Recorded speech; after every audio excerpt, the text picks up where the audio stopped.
Yes, Your Honor. Rick Foster, I represent one of the physicians whose documents been requested. Okay, Dr. so, Rodriguez. all right, and who is the prosecutor on this case? I am your honor. It was not my motion. The hospital. Oh, no. Okay. So, all right, everyone, please whisper. So, other than this hearing that we're about to have with regards to the subpoena, is there any other discovery that the state has in their possession that you need? Your honor, seconds before they were called up, I was advising that there was some kind of records that came in on Friday. I think it might be related to this subpoena. I haven't had a chance to review it. I was going to run upstairs and grab it. All right, so let's see if that's it, because then you will have already turned it over to the state, if that's what it is. We didn't turn over anything, Judge. We're asking to quash the subpoena. Well, no, she's saying Well, let me that go she's check. received It might be something. something separate. On the form we got on e-discovery, it just said notice of additional discovery, but that it was checkmarked like medical records. I think it was handwritten in, and I didn't have a chance yet to talk with them about what that is. So We were also awaiting the remainder of the pediatrician records of the child, so it could be that too. All right, so let's see what it is in case it is this, because sometimes people accidentally do things. And if they've accidentally already turned it over, then that's a problem not on my plate. So she's gonna go check that, then I'll call you all back up as soon as she sees what records they are. Yes, ma'am. All right, are you all ready to go on the record? Yes, ma'am. All right, the court is calling 2022 CR 11724, State of Texas versus Jordan Robbins. Can I have parties announced for the record for the state? Brittany Mitchell for the state. Amy Owen for the defense. All right. And the other two attorneys who are here? Yes, Judge. Brandon Wong for Alexander Reed. All right, so everybody, please do not whisper because the court reporter cannot hear. So, Brandon Wong for Alexander Reed. Yes, Your Honor. Rick Foster here for Dr. Javier Rodriguez. all right. So before we get into the reason for the other two attorneys being present, I want to make sure that you have all the discovery from the state that the state has in its possession. That the state has in its possession, I believe so, Your Honor. I do not know if that's what is in their possession is comprehensive of the order of the court of what was ordered to be turned over. I had not looked at that yet, since we do have a final discovery, I believe, setting, I think it's on the 24th. It's the 24th. So this was set for the motion to quash today, and we already have a discovery setting set on the 24th. Okay. All right. So let's go over the motion then. And I have a first amended motion. Yes, Judge. Do you need a copy? Oh, I have this. And did you file a motion as well, or is I did this? not, Your Honor, found out about it yesterday, but we're subject to this motion because we're the doctor, one of the doctors that is being asked to produce records for Mr. Wong's client, Ms. Reed. All right.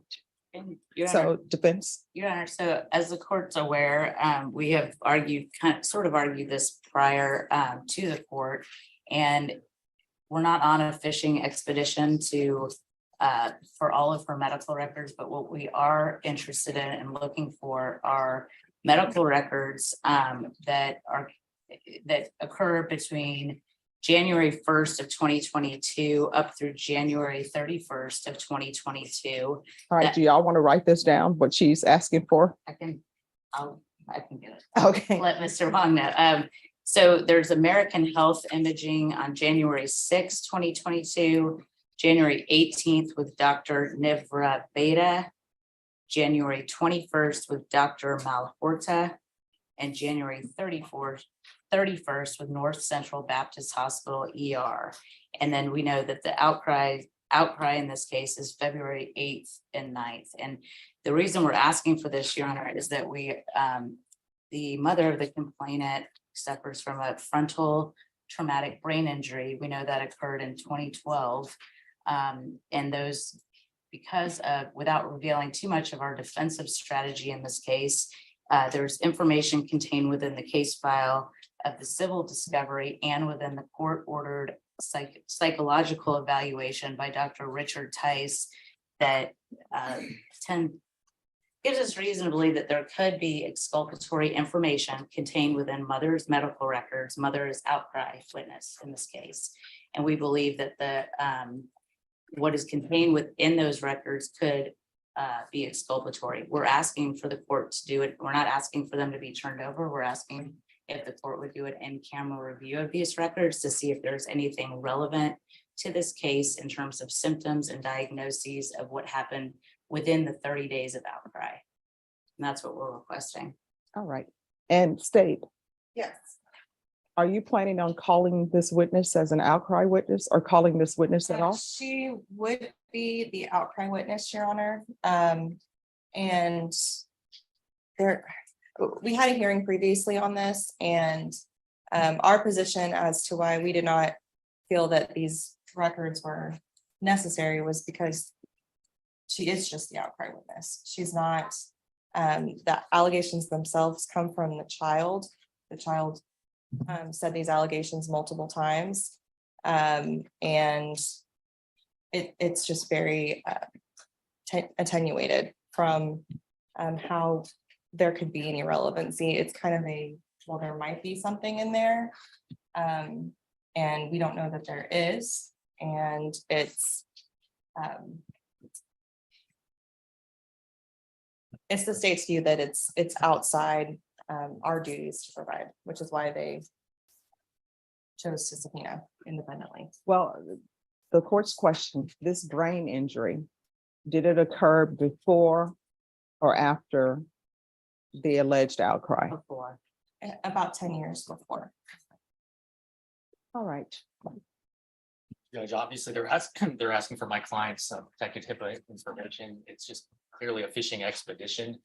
The subpoena is defective on its face. They actually didn't even follow the procedure. They didn't serve my client. They've never served my client with the actual subpoena for any of the records they're asking for.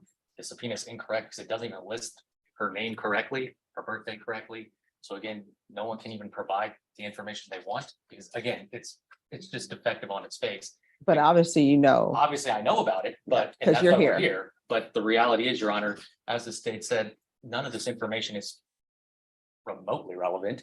They're just trying to simply fish. My client, again, she's one of many outcry witnesses that have heard the child's statement. She's not the victim. She's not saying this happened to her. but this is the person that the state is calling as an outcry. I get it, Judge. But again, she's not the only one. And then they're still able to have my client on the stand, ask her whatever they want. You know, that is, we all know that is how it works.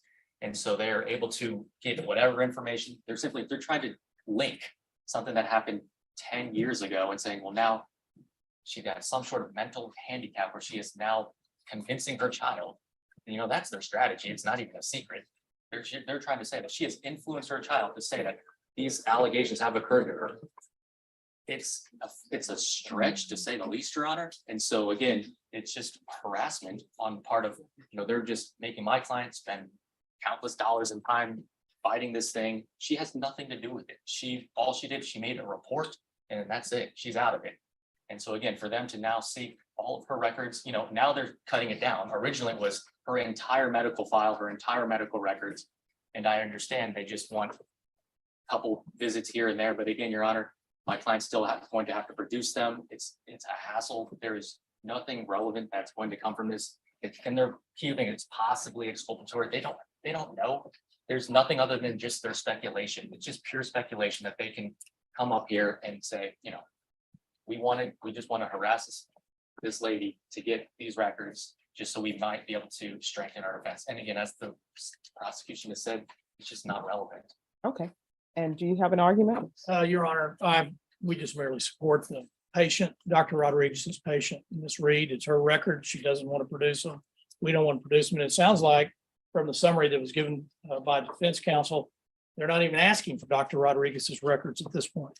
Is that correct? Even though okay, so we have a subpoena, but you know, so we need protection from that subpoena. I can file a separate motion, or Well, we I can agree mean, on the record today that it's, or as the court determines, that's well, subpoena is just one withdrawn. second, because I'd like to Oh, yes, cut to yes, the Your Honor. point. Okay, So this attorney, his patient, or his doctor. Yes, Your Honor. Are there any records that you want from this doctor? I don't believe so, Your Honor. However, since we don't have any, we don't know if it references, any type of diagnosis or treatment that's referred back to that. But these specifically what I read are what we're requesting. So here's the thing. Number one, he's saying that the subpoena is improper on its face because it doesn't have the correct name, the correct date of birth. I think we all know who it is and who we're here for. If you want to make another trip down to the courthouse and they can correct the name and the date of birth, they can do that.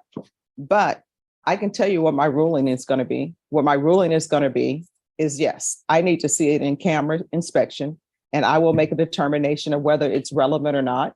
If I deem that it's not relevant from the in-camera inspection, then that will be the end of it. But I can't make a determination on whether or not a record is relevant or not until I see it. So just listen to everybody's argument. I've listened to your argument, but I need to see what it is. So she is telling me she has narrowed it down to this specific thing.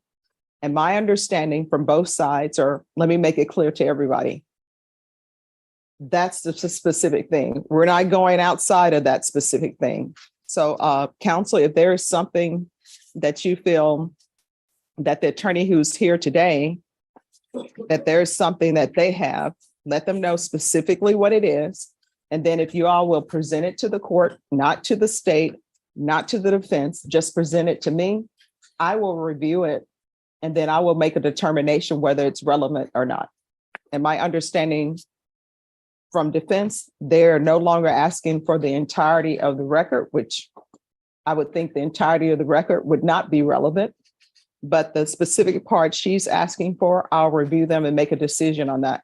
So first question, are you going to want me to rule that on its face because it has the wrong date of birth, wrong name? And just On its say, face, Judge, honestly, yes, Your Honor, they need to refile it. all right, so And then I'll this- ask my client, once they've served a proper subpoena to provide said documents, and then, because I understand what your ruling is, but Mhm. obviously I can't agree to release her records when it's just not been properly done. all right, so when will you have your subpoena ready? Today. All right, so she's going to have her subpoena ready today. So while she's getting her subpoena ready, if you all can get those records ready for the time frame, if you give them the time frame, it's not, I read very quickly. It's not going to take me long to do it and to review everything. And Your Honor, I think the other issue would be that in order for anybody to get the records, that the court would need to order Mr. Wong's client to sign a HIPAA release to the actual entities to be able to release the records to the court. I'm not going to order her to sign a HIPAA release. Okay, So, so once we get the subpoena and then the court, we would direct the entity to send the records directly to the court. yes. Okay, And then if you all are able to get the records directly to make the process move quicker and bring them to me, and I will review them in camera. And as I said before, when I review things in camera, I really review them in camera.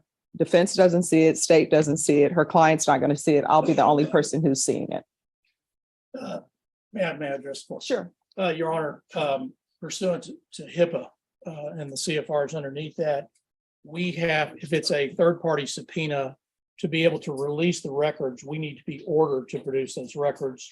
And then there needs to be provisions that they're prohibited from using the records and disclosing them outside the litigation, and they're required to return the records upon the conclusion of the proceedings. And so Here's my thing. may I pass something up to the court? Sure. But you may pass it. Yeah. But I will tell you, I don't believe in crossing bridges until they're built. Yes. So the first thing we need to do is, if you all will confer on the date she's speaking about, Yes. and then she can have her new subpoena, and you all just get the records prepared for the court. And if you all can have the records and bring them to me, because sometimes when things are mailed to the court, it goes to 6 different places. People don't read 187 4th floor with a suite number. So it goes to different places. And so nobody else will read it, just me. If y'all will bring it to me, and if you could put it in a sealed envelope that says judge only on it, nobody else will open it. The staff would not open it. It'll go specifically to me. And Okay. can we go ahead and submit an agreed order on how those records are being tendered up to you because you've directed us to do it? Sure, And if and you all put it can, with the documents? yes. Okay, you okay Yes. with that? Yeah, sounds Okay. great. All right, and then she'll get the subpoena. But I will tell you, our next court date in this court for discovery matters are August 24th. Yes. So if you all can have all those records to me before August 24th, that would be great. If not, I can read it on August 24th, but I just like to have leisure reading before that date. Okay, All right, so August 24th. Does anybody need anything else? No, Your Honor. no, you're All not. right, and if there's not any objections from the defense, if you all want to appear by Zoom, you're more than welcome to appear by Zoom as long as I have the records to review in camera. Is there going to be any objection? No, ma'am. All right, so if you all would like to appear by Zoom, just let the court know. The court coordinator will give you the Zoom link. That'll work. Thank you, Judge. All right, Good. thank you. Thank you, Your Honor. Maybe we see you. Yes. Thank you. If you found this case as intense as we did, make sure to hit that like button, share your thoughts in the comments, and don't forget to subscribe for more powerful courtroom breakdowns.